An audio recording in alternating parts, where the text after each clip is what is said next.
పెదబాల శిక్షకు స్వాగతం. ముదాకరాత్తమోదకం సదా విముక్తి సాధకం కళాధరావతంసకం విలాసి లోకరక్షకం అనాయకైకనాయకం వినాశితే భదైత్యకం నతాసుభాసునాశకం నమామి తం వినాయకం నదేతరాదిభీకరం నవోదితార్కభాస్వరం నమత్సురారినిచ్చరం నతాధికాపదుద్ధరం సురేశ్వరం నిధీశ్వరం గజేశ్వరం గణేశ్వరం మహేశ్వరం తమాశ్రయే పరాత్పరం నిరంతరం సమస్తలోకశంకరం నిరస్తదైత్యపుంజరం దరేదరోదరం వరం వరే భవక్త్రమక్షరం కృపాకరం క్షమాకరం ముదాకరం యశస్కరం మనస్కరం నమస్కృతాం నమస్కరోమి భాస్వరం అకించనార్తిమార్జనం చిరంతనోక్తిభాజనం పురారి పూర్వనందనం సురారి గర్వచర్వణం ప్రపంచనాశభీషణం ధనంజయాదిభూషణం కపోలదానవారణం భజే పురాణవారణం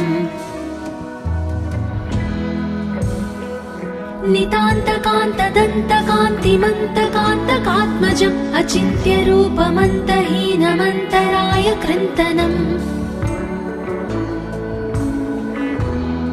హృదంతరే నిరంతరం వసంతమేవ యోగినాం తమేకదంతమేవ తం విచింతయామి సంతతం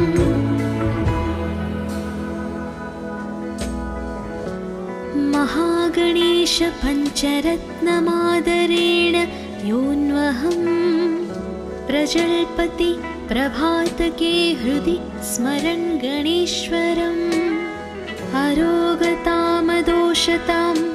सुसाहितिं सुपुत्रतां समाहितायुरष्टभूति मभ्युपैति सोच्चिरात् मुदाकरात्तमोदकं सदा विमुक्ति साधकं कलाधरावतंसकं विलासी लोकरक्षकम् अनायकैकनायकं विनाशिते भदैत्यकं नतासुभासुनाशकं नमामि तं विनायकम् नदेतरादिभीकरं नवोदितार्कभास्वरं नमत्सुरारिनिच्चरं नताधिकापदुद्धरम् सुरेश्वरं निधीश्वरं गजेश्वरं गणेश्वरं महेश्वरं तमाश्रये परात्परं निरन्तरम् समस्तलोकशङ्करं निरस्तदैत्यकुञ्जरं दलेदरोदरं वरं वरे भवक्त्रमक्षरम् कृपाकरं क्षमाकरं मुदाकरं यशस्करं मनस्करं नमस्कृतां नमस्करोमि भास्वरम् अकिञ्चनार्तिमार्जनं चिरन्तनोक्तिभाजनं पुरारि पूर्वनन्दनं सुरारि गर्वचर्वणम्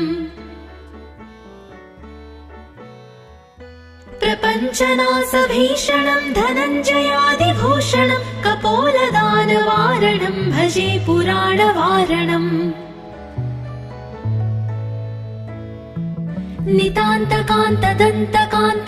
नितान्तकान्तदन्तकान्तिमन्तकान्तकात्मजम् अचिन्त्यरूपमन्तहीनमन्तराय कृन्तनम् हृदन्तरे निरन्तरं वसन्तमेव योगिनां तमेकदन्तमेव तं विचिन्तयामि सन्ततम्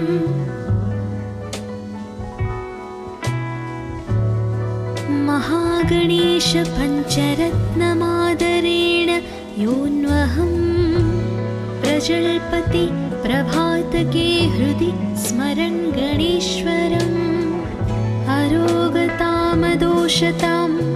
सुसाहितिं सुपुत्रताम् समाहितायुरष्टभूतिमभ्युपैति सोच्चिरात्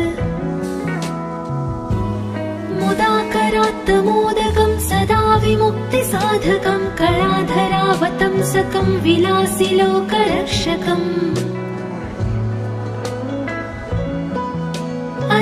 अनायकैकनायकं विनाशिते भदैत्यकं नतासुभासुनाशकं नमामि तं विनायकम् नदेतरातिभीकरं नवोदितार्कभास्वरं नमत्सुरारिनिच्चरं नताधिकापदुद्धरम् सुरेश्वरं निधीश्वरं गजेश्वरं गणेश्वरं महेश्वरं तमाश्रये परात्परं निरन्तरम् समस्तलोकशङ्करं निरस्तदैत्यकुञ्जरं दरेदरोदरं वरं वरे भवक्त्रमक्षरम् कृपाकरं क्षमाकरं मुदाकरं यशस्करं मनस्करं नमस्कृतां नमस्करोमि भास्वरम् अकिञ्चनार्तिमार्जनं चिरन्तनोक्तिभाजनं पुरारिपूर्वनन्दनं सुरारिगर्वचर्वणम् प्रपञ्चनाशभीषणं धनञ्जयादिभूषणं कपोलदानवारणं भजे पुराणवारणम् नितान्तकान्तदन्तकान्तिमन्तकान्तकात्मजम् अचिन्त्यरूपमन्तहीनमन्तराय कृन्तनम् हृदन्तरे निरन्तरं वसन्तमेव योगिनां तमेकदन्तमेव तं विचिन्तयामि सन्ततम्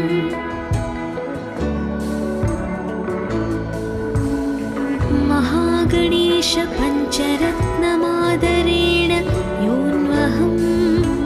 प्रजल्पति प्रभातके हृदि स्मरन् गणेश्वरम् अरोगतामदोषतां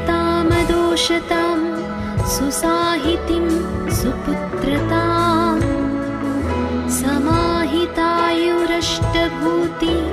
समाहितायुरष्टभूतिमभ्युपैति सोच्चिरात्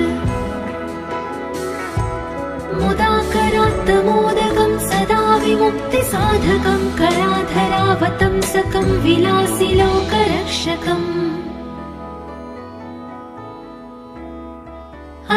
अनायकैकनायकं विनाशिते भदैत्यकं नतासुभासुनाशकं नमामि तं विनायकम्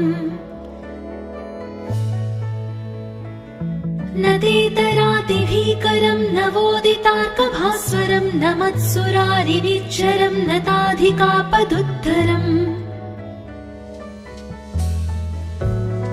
सुरेश्वरं निधीश्वरं गजेश्वरं गणेश्वरं महेश्वरं तमाश्रये परात्परं निरन्तरम् समस्तलोकशङ्करं निरस्तदैत्यकुञ्जरं दरेदरोदरं वरं वरे भवक्त्रमक्षरम् कृपाकरं क्षमाकरं मुदाकरं यशस्करं मनस्करं नमस्कृतां नमस्करोमि भास्वरम् अकिञ्चनार्तिमार्जनं चिरन्तनोक्तिभाजनं पुरारिपूर्वनन्दनं सुरारिगर्वचर्वणम् प्रपञ्चनाशभीषणं धनञ्जयादिभूषणं कपोलदानवारणं भजे पुराणवारणम्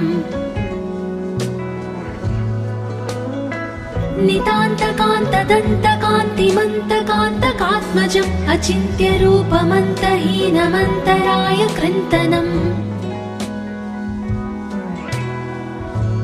हृदन्तरे निरन्तरं वसन्तमेव योगिनां तमेकदन्तमेव तं विचिन्तयामि सन्ततम्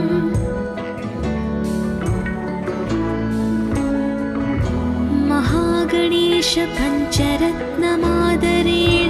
योऽन्वहम् प्रजल्पति प्रभातके हृदि स्मरन् गणेश्वरम् अरोगतामदोषतां सुसाहितिं सुपुत्रताम् समाहितायुरष्टभूतिमभ्युपैति सोच्चिरात् मुदाकरात् मोदकं सदा विमुक्तिसाधकं कलाधरावतंसकं विलासिलोकरक्षकम् अनायकैकनायकं विनाशिते भदैत्यकं नतासुभासुनाशकं नमामि तं विनायकम् नदेतरादिभीकरं नवोदितार्कभास्वरं नमत्सुरारिनिच्चरं नताधिकापदुद्धरम् सुरेश्वरं निधीश्वरं गजेश्वरं गणेश्वरं महेश्वरं तमाश्रये परात्परं निरन्तरम् समस्तलोकशङ्करं निरस्तदैत्यकुञ्जरं दरेदरोदरं वरं वरे भवक्त्रमक्षरम् कृपाकरं क्षमाकरं मुदाकरं यशस्करं मनस्करं नमस्कृतां नमस्करोमि भास्वरम् अकिञ्चनार्तिमार्जनं चिरन्तनोक्तिभाजनं पुरारिपूर्वनन्दनं सुरारिगर्वचर्वणम्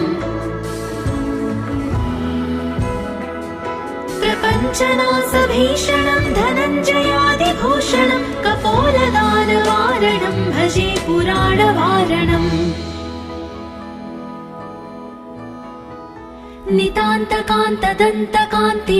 नितान्तकान्तदन्तकान्तिमन्तकान्तकात्मजम् अचिन्त्यरूपमन्तहीनमन्तराय कृन्तनम् हृदन्तरे निरन्तरं वसन्तमेव योगिनां तमेकदन्तमेव तं विचिन्तयामि सन्ततम्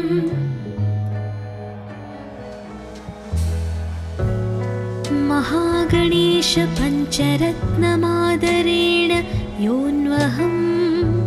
प्रजल्पति प्रभातके हृदि स्मरन् गणेश्वरम् अरोगतामदोषतां सुसाहितिं सुपुत्रताम् समाहितायुरष्टभूतिमभ्युपैति सोच्चिरात्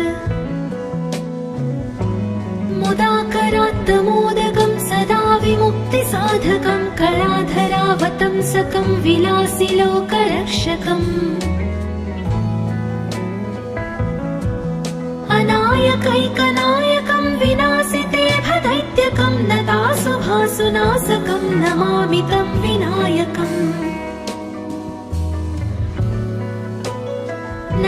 नदेतरादिभीकरं नवोदितार्कभास्वरं नमत्सुरारिनिच्चरं नताधिकापदुद्धरम्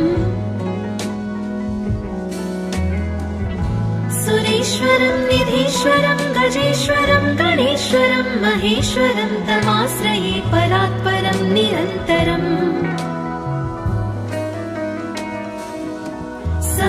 समस्तलोकशङ्करं निरस्तदैत्यकुञ्जरं दरेदरोदरं वरं वरे भवक्त्रमक्षरम्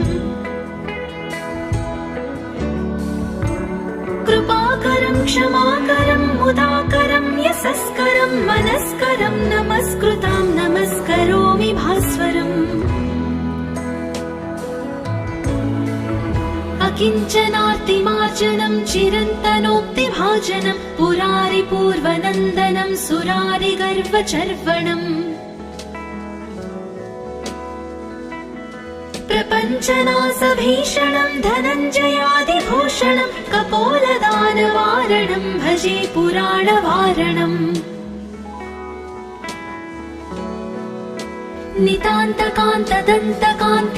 नितान्तकान्तदन्तकान्तिमन्तकान्तकात्मजम् अचिन्त्यरूपमन्तहीनमन्तराय कृन्तनम् हृदन्तरे निरन्तरं वसन्तमेव योगिनां तमेकदन्तमेव तं विचिन्तयामि सन्ततम्।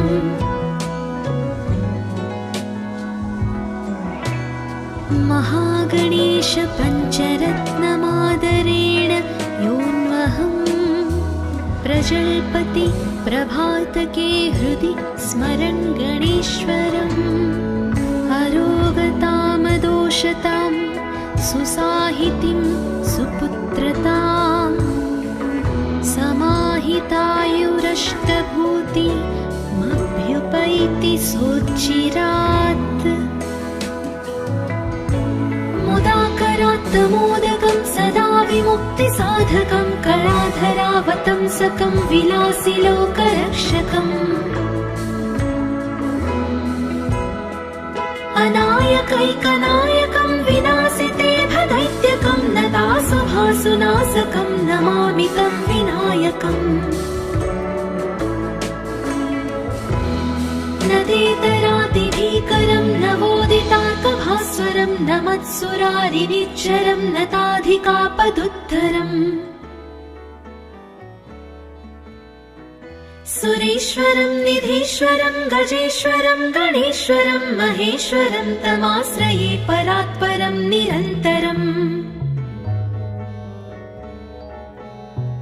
समस्तलोकशङ्करं निरस्तदैत्यकुञ्जरं दलेदरोदरं वरं वरे भवक्त्रमक्षरम्। कृपाकरं क्षमाकरं मुदाकरं यशस्करं मनस्करं नमस्कृतां नमस्करोमि भास्वरम्। अकिञ्चनार्तिमार्जनं चिरन्तनोक्तिभाजनं पुरारिपूर्वनन्दनं सुरारिगर्वचर्वणम्। प्रपञ्चनाशभीषणं धनञ्जयादिभूषणं कपोलदानवारणं भजे पुराणवारणम्। नितान्तकान्तदन्तकान्तिमन्तकान्तकात्मजम् अचिन्त्यरूपमन्तहीनमन्तराय कृन्तनम्। हृदन्तरे निरन्तरं वसन्तमेव योगिनां तमेकदन्तमेव तं विचिन्तयामि सन्ततम्।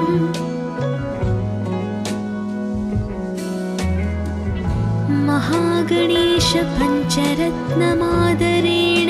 योऽन्वहम् प्रजल्पति प्रभातके हृदि स्मरन् गणेश्वरम्। अरोगतामदोषतां सुसाहितिं सुपुत्रताम् समाहितायुरष्टभूतिमभ्युपैति सोच्चिरात्। मुदाकरात्तमोदकं सदा विमुक्तिसाधकं कलाधरावतंसकं विलासिलोकरक्षकम्। अनायकैकनायकं विनाशिते भदैत्यकं नतासुभासुनाशकं नमामि तं विनायकम्।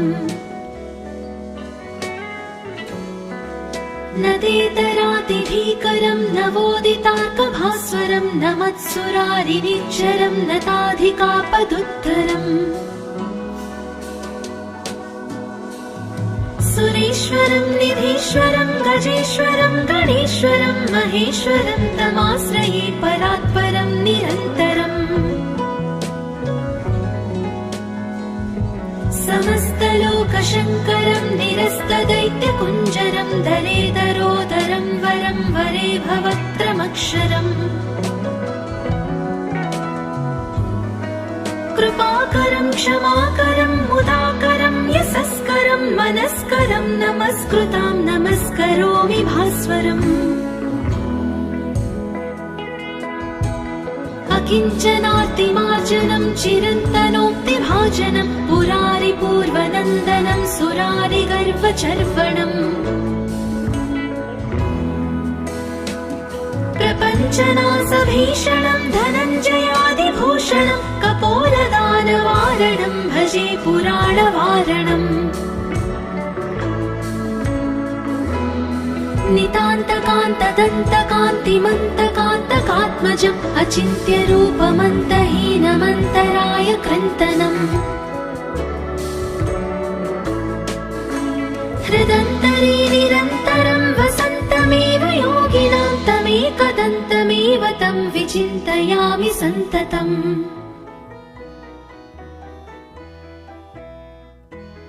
महागणेश पञ्चरत्नमादरेण योऽन्वहम् प्रजल्पति प्रभातके हृदि स्मरन् गणेश्वरम् अरोगतामदोषतां सुसाहितिं सुपुत्रताम् समाहितायुरष्टभूतिमभ्युपैति सोच्चिरात् मुदाकरात् मोदकं सदा विमुक्तिसाधकं कलाधरावतंसकं विलासिलोकरक्षकम् अनायकैकनायकं विनाशिते भदैत्यकं नतासुभासुनाशकं नमामि तं विनायकम् नदेतरादिभीकरं नवोदितार्कभास्वरं नमत्सुरारिनिच्चरं नताधिकापदुद्धरम् सुरेश्वरं निधीश्वरं गजेश्वरं गणेश्वरं महेश्वरं तमाश्रये परात्परं निरन्तरम् समस्तलोकशङ्करं निरस्तदैत्यकुञ्जरं दरेदरोदरं वरं वरे भवक्त्रमक्षरम् कृपाकरं क्षमाकरं मुदाकरं यशस्करं मनस्करं नमस्कृतां नमस्करोमि भास्वरम् अकिञ्चनार्तिमार्जनं चिरन्तनोक्तिभाजनं पुरारिपूर्वनन्दनं सुरारिगर्वचर्वणम् प्रपञ्चनाशभीषणं धनञ्जयादिभूषणं कपोलदानवारणं भजे पुराणवारणम्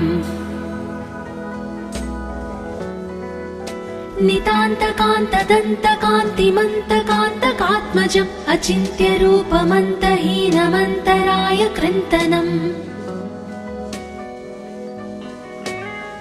हृदन्तरे निरन्तरं वसन्तमेव योगिनां तमेकदन्तमेव तं विचिन्तयामि सन्ततम्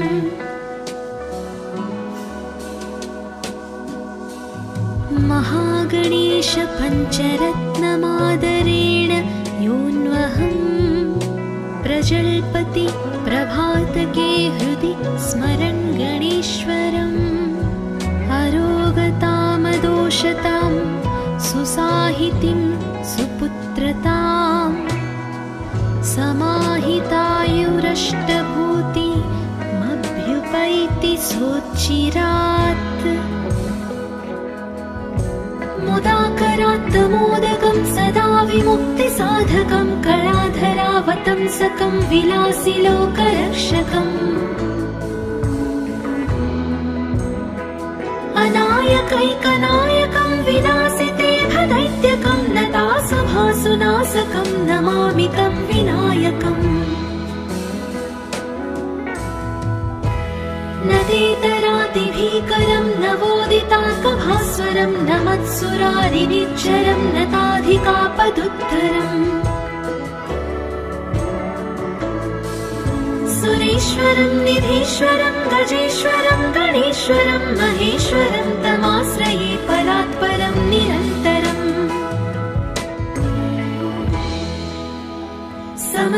समस्तलोकशङ्करं निरस्तदैत्यकुञ्जरं दरेदरोदरं वरं वरे भवक्त्रमक्षरम्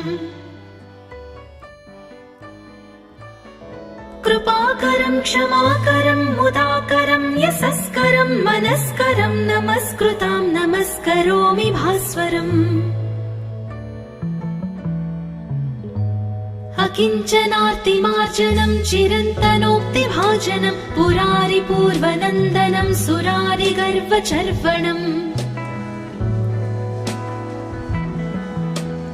प्रपञ्चनासभीषणं धनञ्जयादिभूषणं कपोलदानवारणं भजे पुराणवारणम्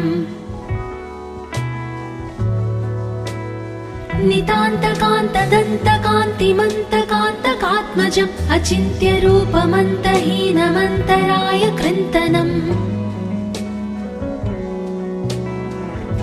हृदन्तरे निरन्तरं वसन्तमेव योगिनां तमेकदन्तमेव तं विचिन्तयामि सन्ततम्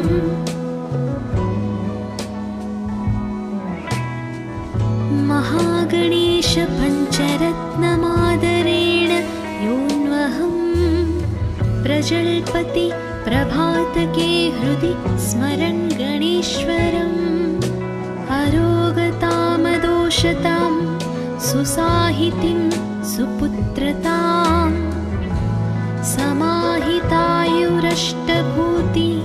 समाहितायुरष्टभूतिमभ्युपैति सोच्चिरात् मुदाकरात् मोदकं सदा विमुक्तिसाधकं कलाधरावतंसकं विलासिलोकरक्षकम् अनायकैकनायकं विनाशिते भदैत्यकं नतासुभासुनाशकं नमामि तं विनायकम् नदेतरातिभीकरं नवोदितार्कभास्वरं नमत्सुरारिनिच्चरं नताधिकापदुद्धरम् सुरेश्वरं निधीश्वरं गजेश्वरं गणेश्वरं महेश्वरं तमाश्रये परात्परं निरन्तरम् समस्तलोकशङ्करं निरस्तदैत्यकुञ्जरं दरेदरोदरं वरं वरे भवक्त्रमक्षरम् कृपाकरं क्षमाकरं मुदाकरं यशस्करं मनस्करं नमस्कृतां नमस्करोमि भास्वरम् अकिञ्चनातिमार्जनं चिरन्तनोक्तिभाजनं पुरारिपूर्वनन्दनं सुरारिगर्वचर्वणम्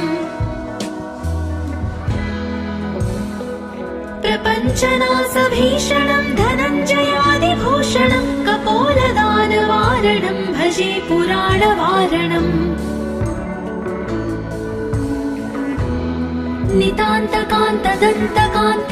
नितान्तकान्तदन्तकान्तिमन्तकान्तकात्मजम् अचिन्त्यरूपमन्तहीनमन्तराय कृन्तनम् हृदन्तरे निरन्तरं वसन्तमेव योगिनां तमेकदन्तमेव तं विचिन्तयामि सन्ततम्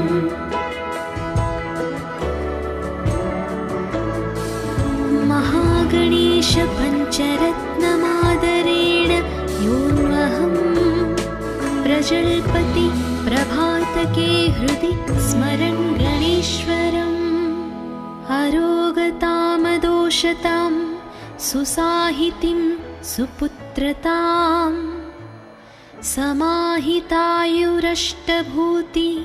समाहितायुरष्टभूतिमभ्युपैति सोच्चिरात् मुदाकरात् मोदकं सदा विमुक्तिसाधकं कलाधरावतंसकं विलासिलोकरक्षकम् अनायकैकनायकं विनाशिते भदैत्यकं नतासुभासुनाशकं नमामि तं विनायकम् नदेतरातिभीकरं नवोदितार्कभास्वरं नमत्सुरारिनिच्चरं नताधिकापदुद्धरम् सुरेश्वरं निधीश्वरं गजेश्वरं गणेश्वरं महेश्वरं तमाश्रये परात्परं निरन्तरम्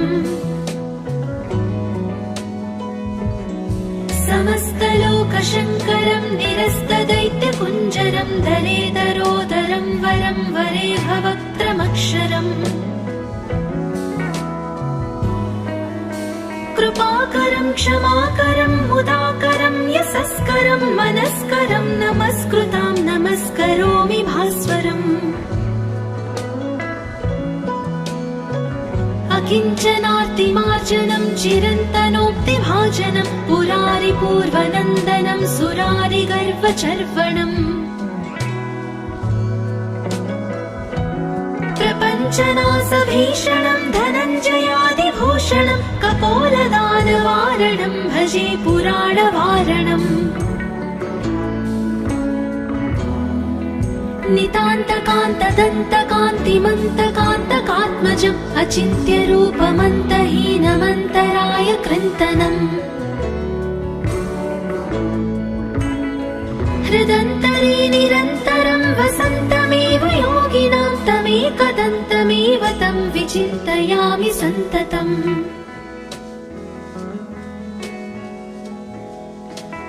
महागणेश पञ्चरत्नमादरेण योऽन्वहं प्रजल्पति प्रभातके हृदि स्मरन् गणेश्वरम् अरोगतामदोषतां सुसाहितिं सुपुत्रतां समाहितायुरष्टभूतिमभ्युपैति सोच्चिरा